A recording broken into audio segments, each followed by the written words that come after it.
তারা যা কবরের টাকা মেরে খেয়েছে সেই কথা যদি আমরা জনগণের কাছে বলি তাহলে কি তাদের রাজনীতি থাকবে?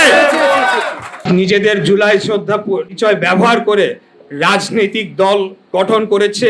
গতকালকে এই ঘটনার পরবর্তীকালে সেই রাজনৈতিক দলের প্রধান এবং আজকে বিরোধী দলীয় যে হুইপ সে দাবি করেছে যে ইতিহাসকে বিকৃত করার চেষ্টা করছি আমরা। এটা কোনোদিনও কি সম্ভব? 2024 সালে তথ্য প্রযুক্তির যুগে এখন কি কোনোদিনও ইতিহাস বিকৃত করে একটা কিছু চালালেই সেটা সম্ভব হয়ে যেতে পারে?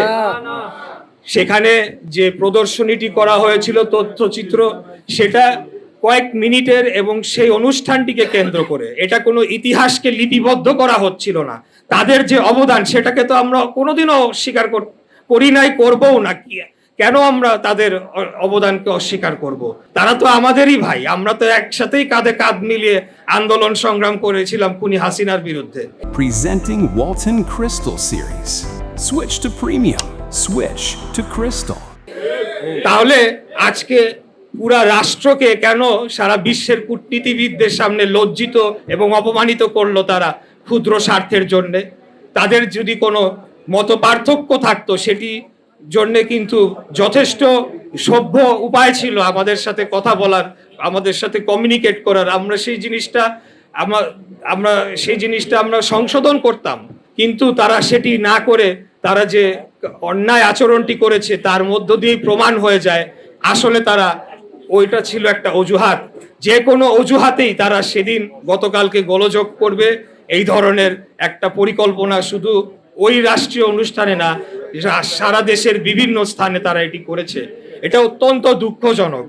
আমি যখন অনুষ্ঠানটি শুরু হয় তার আগে শহীদ পরিবার যেখানে বসা ছিল তাদের সাথে গিয়ে কথা বলছিলাম।